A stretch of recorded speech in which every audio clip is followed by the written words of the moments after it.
Hi, this is Yvon Prehn, and this is just a short little how-to video on how to find and use textures in some of your church publications. First of all, go to Texturescom. This is a marvelous, completely free site.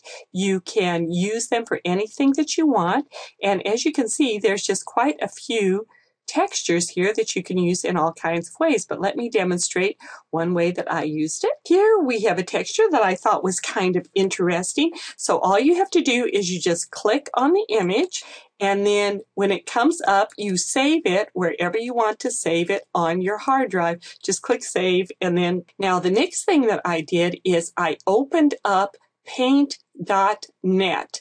This is another free program. If you're not familiar with it, please do a search on the YouTube channel, and I'll also have a link to it along with this video that shows you how to download and use Paint.net. It's free. It's a wonderful, wonderful program.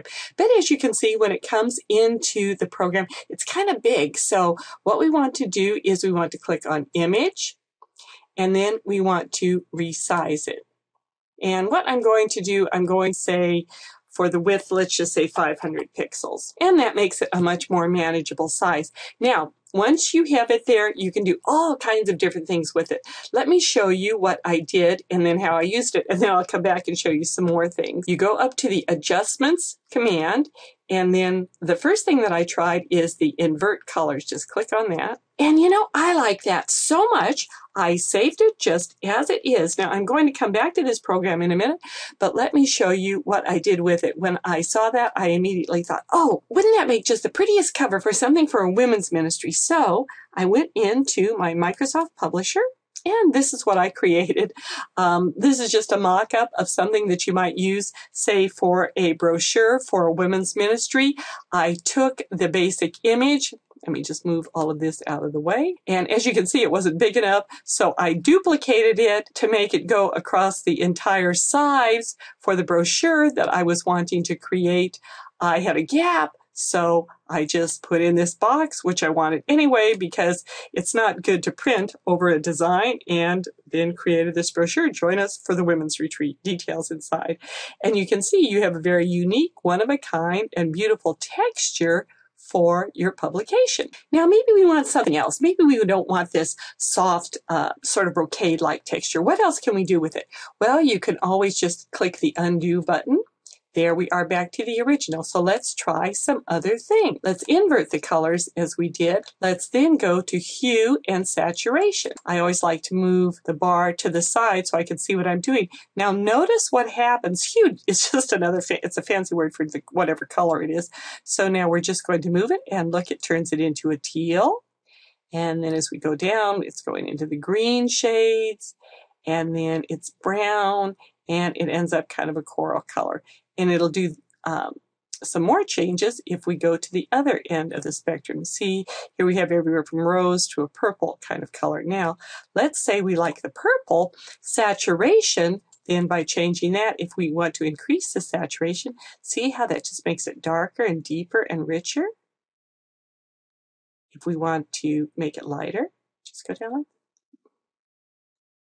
So you can see you can just do all kinds of changes with it. Let's go ahead and just say OK. Now then, let's look at another effect. Let's go down to Stylize, and let's just hit Emboss and see what happens.